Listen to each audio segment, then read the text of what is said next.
শুভ সন্ধ্যা। আশা করি সবাই ভালো আছো।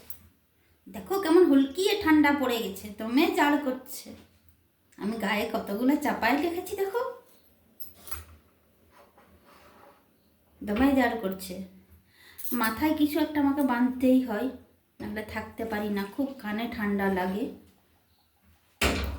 বৃষ্টি হলো তো, তারপরে ঠান্ডাটা বেশি পড়েছে। এমনি গলা আর মনে হচ্ছে কত রাগ রাগিনী গাইছি। সব জায়গাতেই হয়েছে। একটা জিনিস না খুব খারাপ লাগলো আমার, সেই জন্য বলতে এলাম একটা বিষয়। কয়েকদিন আগে একটি ভিডিও পোস্ট করেছিলাম, একটি হিন্দি ভজন শুধু স্থায়ী অংশটুকু গিয়েছিলাম। তারপরে আমার অ্যাক্সিডেন্টের কথা আমি বলেছিলাম,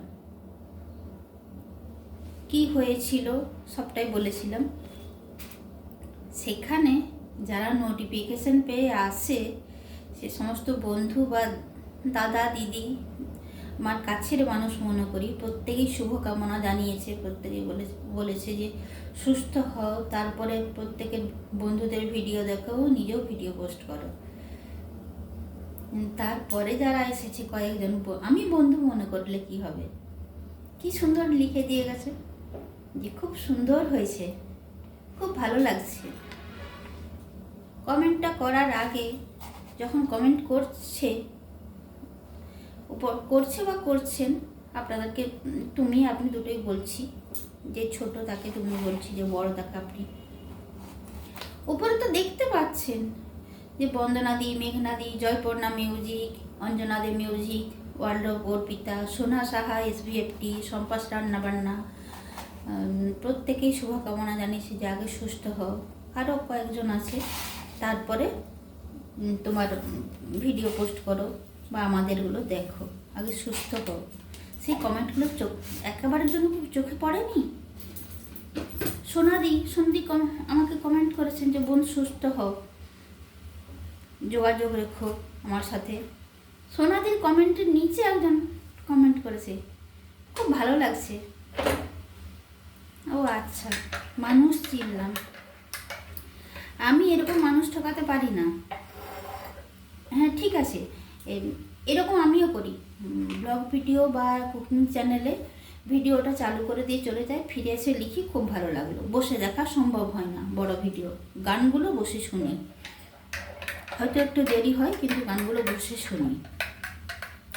আপনাদেরকে বলছি না যে আমার ভিডিও বসে দেখবেন, কিন্তু যখন কমেন্টটা করছেন তখন তো দেখছেন তো ওপরে কতজন কমেন্ট করেছে, সেখানে তো দেখতে পাচ্ছেন। কি বল, এরপরেও কি এটা লেখাটা উচিত হলো?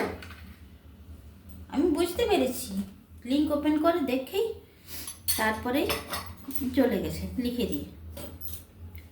আমি এরকম করতে পারি না, মানুষ ঠকাতে পারি না, আমি যাই না, যাব না। আমি সিদ্ধান্ত নিয়ে রেখেছি, আমি যাব না।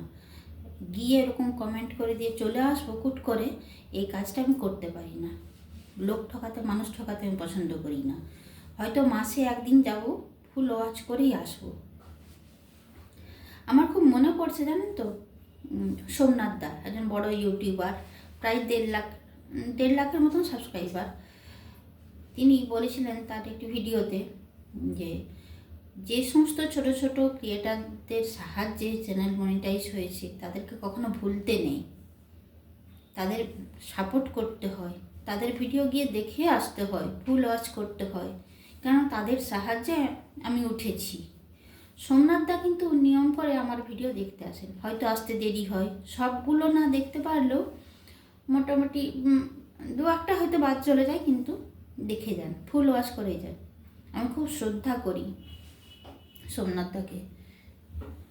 এবং মানুষ ঠকানো ভালো নয়। আজকে হয়তো ভিউজ হচ্ছে, চ্যানেল মনি হয়ে গেছে, আমি যাচ্ছি না বলে হয়তো আপনাদের মনে হতে পারে যে হিংসে হচ্ছে, আসছে না, চ্যানেল মনি হয়ে গেছে, তা নয়। ওপরওয়ালার চোখকে ফাঁকি দেওয়া যায় না, একদিন ধপ করে পড়বেন। আরেকটি ভালো খবরও আছে, জানুয়ারি মাসের 5 তারিখে ক্ষত্রিয় সম্মেলন হচ্ছে গড়বেতার গনগনিতে। ইউটিউব সার্চ করলে দেখতে পাবেন, খুব সুন্দর জায়গা, grand canyon of West Bengal. খুবই সুন্দর জায়গা। সেখানে রিসর্টে হবে ক্ষত্রিয় সম্মেলন। পশ্চিম মেদিনীপুর জেলার ক্ষত্রিয় সমাজ আয়োজন করেছেন। সেখানে আমাকে আমন্ত্রণ জানানো হয়েছে। সব জেলার থেকেই আসবে ক্ষত্রিয় বন্ধু, যাদের ফোন নাম্বার জানেন সবাইকেই আমন্ত্রণ জানিয়েছেন। কলকাতা, মালদা আর বীরভূম, পুরুলিয়া, বাঁকুড়া সব জেলা থেকেই যাবে, আরও নদিয়া থেকেও আসবে। বহু মানুষের সঙ্গে আলাপ হয়, অপরিচিত মানুষের সঙ্গে পরিচয় হয়, অনেকের ছেলে মেয়ে যাদের বড় হয়েছে বিয়ের সম্বন্ধও হয়, ওখানে আলাপ হয় তো অনেকের সাথে। একটি পিকনিকের আয়োজন করা হয়েছে, তার সঙ্গে গান বাজনা, নাচ এসব তো থাকবেই। আমাকে 2টি গান গাইবার সুযোগ দেওয়া হয়েছে। দেখি, আমি চেষ্টা করছি, প্র্যাকটিস করছি কী গান গাইবো। আমি মেঘনাদিকে জিজ্ঞাসা করছিলাম কী গান গাইবো। মেঘনাদি বললেন যে রবীন্দ্রসঙ্গীত পূজা পর্যায়ের সব জায়গায় চলে। অনেকেই তো গান গাইবেন, আমি শুনবো, তারপরে সেরকম আমি গাইবো। আর ওইখানে একটি ব্লগ বানানোর চেষ্টা করব আমি। খুবই সুন্দর ব্লগটি হবে আশা করি। অবশ্যই গনগনির ব্লগ তো হবেই, grand canyon of West Bengal. কিছু পৌরাণিক কাহিনীও আছে, মহাভারতের কাহিনী। পাণ্ডবরা যখন অজ্ঞাতবাসে একচক্রনগরে, তখন প্রত্যেক দিন রাত্রিবেলা, আপনারা জানেন অনেকেই, প্রত্যেক দিন সূর্যাস্তের পর বকরাক্ষসকে খাবার দিতে আসতে হতো। গ্রামের একজন মানুষ খাবার দিতে আসতেন এবং খাবার তো খেতেন, তার সঙ্গে বকরাক্ষস খাবার তো খেতে হয়, তার সঙ্গে সেই মানুষটিকেও। ভীম যেদিন খাবার দিতে এসেছিলেন, ওই গনগনিতেই বকরাক্ষসের বাস ছিল। ভীম বকরাক্ষসকে বধ করেছিলেন, আপনারা সবাই জানেন সেটি। এই ঘটনাটি গনগনিতেই হয়েছিল, শোনা কথা। সেইখানে সেই জায়গাটির ভিডিওটি আমি অবশ্যই করব, যদি যেতে পারি তখন এসে আপনারা সবার সঙ্গে শেয়ার করব। আজকের মতন টাটা, আসি তাহলে। চায়ের কাপ নিয়ে দাঁড়িয়ে আছি, খুব ঠান্ডা পড়েছে, চা খেতেই হবে। দিনে কতবার যে খেয়ে নিচ্ছি তার কোনো ঠিক নেই। প্রত্যেকে ভালো থাকবেন। আর যারা আমাকে ঠকায়, আমি তাদের ভিডিও দেখতে যাব না, পরিষ্কার বলে দিলাম।